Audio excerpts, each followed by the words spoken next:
काही माणसं राजकारणात येतात, पद मिळवतात, सत्ता उपभोगतात आणि काळाच्या ओघात विस्मृतीत जातात. पण काही व्यक्तिमत्व अशी असतात ज्यांचा राजकीय प्रवास हा केवळ सत्तेचा प्रवास नसतो, तो परिवर्तनाचा इतिहास बनतो. बाभळगावच्या मातीतून सुरू झालेला आणि मुंबई दिल्ली पर्यंत पोहोचलेला असा एक विलक्षण प्रवास म्हणजे विलासराव देशमुख यांचा प्रवास. 14 ऑगस्ट विलासराव देशमुख यांच्या पुण्यतिथी निमित्तानं त्यांच्या स्मृती जागवताना या इतिहासाची आठवण अनेकांना झाल्याशिवाय राहत नाही. महाराष्ट्राचे दिवंगत मुख्यमंत्री आणि लातूरकरांच्या मनावर आजही राज्य करणारे विलासराव देशमुख यांचा राजकीय प्रवास आपण थोडक्यात जाणून घेणार आहोत. नमस्कार, मी अक्षता. आपण पाहत आहात मुंबई आउटलुक.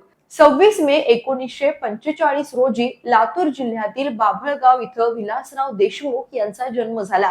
ग्रामीण वातावरणात प्राथमिक आणि माध्यमिक शिक्षण घेतल्यानंतर त्यांनी पुण्याची वाट धरली. पुण्यातील आबासाहेब गरवारे महाविद्यालयात त्यांनी बीएससी आणि बीए चं शिक्षण घेतलं आणि त्यानंतर कायद्याची पदवी सुद्धा घेतली. पुण्यातील शिक्षणानं त्यांच्या विचारांना आधुनिकतेची दिशा दिली, मात्र पाय कायम आपल्या मातीशी जोडले गेले.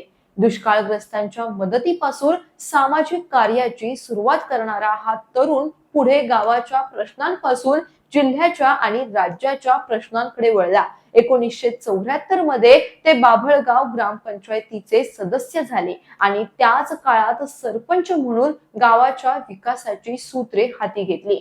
ग्रामपंचायतीच्या माध्यमातून काम करताना त्यांनी केवळ विकासाची भाषा केली नाही, तर बदलत्या काळाची दिशा ओळखून गावाच्या विकासाचे नवे स्वप्न देखील पाहिले. याच काळात युवक काँग्रेसच्या माध्यमातून त्यांचा राजकीय प्रवास वेगाने पुढे गेला. तत्कालीन प्रदेश युवक काँग्रेसचे अध्यक्ष उल्हास पवार यांच्या नेतृत्वाखाली त्यांनी काम केलं आणि 1975 ते 1978 या काळात उस्मानाबाद जिल्हा युवक काँग्रेसचे अध्यक्षपद भूषवलं. युवक कल्याणाचा 5 कलमी कार्यक्रम राबवत त्यांनी संघटनात्मक कामाची स्वतःची शैली निर्माण केली. ग्रामपंचायत सदस्य, सरपंच, पंचायत समितीचे सभापती, जिल्हा परिषद सदस्य, युवक काँग्रेसचे अध्यक्ष आणि पुढे काँग्रेसचे जिल्हाध्यक्ष. विलासराव देशमुख यांचा बाभळगाव ते मुंबई आणि मुंबई ते दिल्ली हा प्रवास एका दिवसात घडलेला नव्हता. तो होता अनेक वर्षांच्या संघर्षाचा, संघटनात्मक कौशल्याचा आणि लोकांशी जोडलेल्या नात्यांचा परिणाम. 1980 मध्ये विलासराव देशमुख पहिल्यांदा विधानसभेवर निवडून गेले. 1985 ते 1990 या काळात त्यांनी राज्य मंत्रिमंडळात विविध जबाबदाऱ्या सांभाळल्या. महाराष्ट्राच्या राजकारणातील अनेक महत्त्वाची खाती त्यांनी हाताळली. 1995 मध्ये त्यांना विधानसभा निवडणुकीत पराभव स्वीकारावा लागला, मात्र तो पराभव त्यांच्या राजकीय प्रवासाचा शेवट नव्हता. 1999 मध्ये त्यांनी विक्रमी मताधिक्यानं पुनरागमन केलं आणि त्याच वर्षी महाराष्ट्राच्या राजकारणात एक नवा अध्याय सुरू झाला.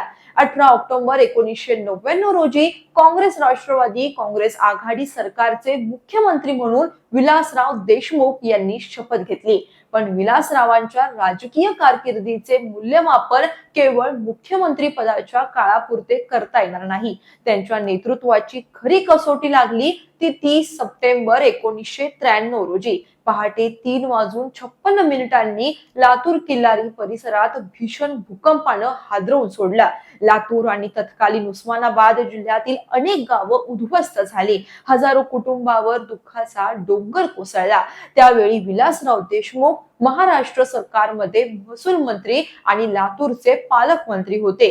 तत्कालीन मुख्यमंत्री शरद पवार यांनी प्रशासनाला तातडीनं कामाला लावलं आणि विलासराव देशमुख, पद्मसिंह पाटील यांच्यासह घटनास्थळी धाव घेतली. विलासरावांनी लातूरमध्ये मुक्काम ठोकला, फक्त आदेश देण्यासाठी नव्हे, तर मदत कार्य स्वतःच्या डोळ्यांसमोर उभं करण्यासाठी.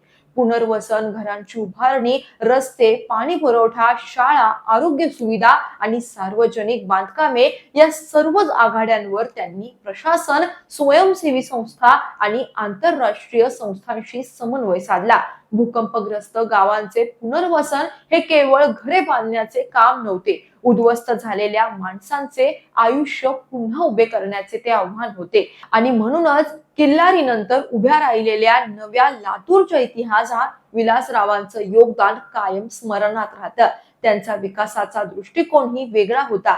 जे नवे ते लातूरकरांना हवे, शिक्षण असो, उद्योग असो, सहकार असो, आरोग्य असो किंवा पायाभूत सुविधा असो, लातूरला पुढे नेण्याची धडपड त्यांच्या प्रत्येक भूमिकेत दिसली. शिक्षणाचे केंद्र म्हणून लातूरची ओळख निर्माण करण्यात त्यांनी महत्वाची भूमिका बजावली. मांजरा चॅरिटेबल ट्रस्टच्या माध्यमातून शैक्षणिक आणि वैद्यकीय संस्थांच्या उभारणीला चालना मिळाली. सहकारी साखर कारखाने, दुग्ध व्यवसाय आणि ग्रामीण अर्थव्यवस्थेला चालना देत रोजगार निर्मितीचा मार्ग त्यांनी बळकट केला. राजकारणात त्यांचे मार्गदर्शक म्हणून शंकरराव चव्हाण यांचं नाव घेतलं जातं. शंकररावांच्या शिस्तबद्ध प्रशासन केंद्री आणि विकासाभिमुख कार्यपद्धतीचा प्रभाव विलासरावांच्या राजकारणात स्पष्टपणे जाणवतो. 2004 मध्ये विलासराव देशमुख पुन्हा मुख्यमंत्री झाले. मात्र 2008च्या मुंबईवरील 26/11 दहशतवादी हल्ल्यानंतर त्यांच्या राजकीय कारकिर्दीला वेगळं वळण मिळालं. ताज हॉटेलला दिलेल्या भेटीवरून त्यांच्यावर तीव्र टीका होऊ लागली. त्यावर त्यांनी लोकांच्या रोषाचा आदर करत नैतिक जबाबदारी स्वीकारली आणि 4 डिसेंबर 2008 रोजी मुख्यमंत्री पदाचा राजीनामा दिला.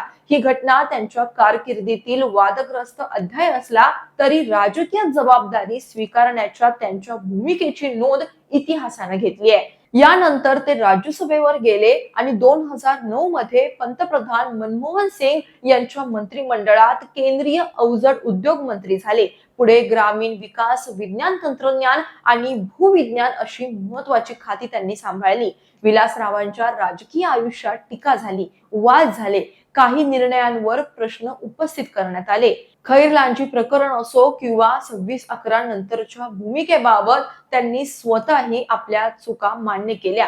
आदर्श प्रकरणात त्यांच्या नावाचा उल्लेख आरोपपत्रात झाला. मात्र त्यांच्या निधनानंतरही या संदर्भातील कायदेशीर बाबींवर अंतिम न्यायालयीन निष्कर्ष वेगळा विषय आहे. पण या सगळ्या पलीकडे एक गोष्ट निर्विवाद आहे. विलासराव देशमुख हे केवळ एका पक्षाचे नव्हते, ते लातूरच्या विकासाच्या राजकारणाचे एक प्रभावी शिल्पकार होते. बाभळगावच्या ग्रामपंचायतीपासून सुरू झालेला त्यांचा प्रवास महाराष्ट्राच्या मुख्यमंत्री पदापर्यंत आणि केंद्रातील मंत्रिपदापर्यंत जाऊन पोहोचला. त्यांच्या मागे पत्नी वैशाली देशमुख यांनी कुटुंबाची जबाबदारी समर्थपणे सांभाळली. अमित देशमुख, रितेश देशमुख आणि धीरज देशमुख ही त्यांची पुढची पिढी आज आपापल्या क्षेत्रात कार्यरत आहे.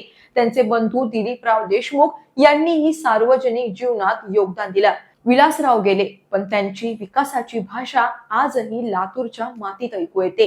किल्लारीच्या पुनर्वसनातून उभे राहिलेले नवे लातूर असो, शिक्षणाची वाढती दालने असोत, ग्रामीण अर्थव्यवस्थेला मिळालेली चालना असो किंवा सामान्य माणसाशी जोडलेले राजकारण असो, विलासराव देशमुख यांच्या कार्याचा ठसा आजही जाणवतो. म्हणूनच त्यांच्या पुण्यतिथीच्या निमित्तानं त्यांच्या स्मृती जागवताना केवळ एका माजी मुख्यमंत्र्याची आठवण होत नाही, आठवतो तो बाभळगावचा एक तरुण ज्यानं ग्रामपंचायतीपासून सुरुवात केली, संघटनेत काम केलं, पराभव पचवला, संकटात लातूरच्या माणसांसोबत उभा राहिला आणि आपल्या कर्तृत्वानं महाराष्ट्राच्या राजकारणात स्वतःचे स्वतंत्र स्थान निर्माण केले.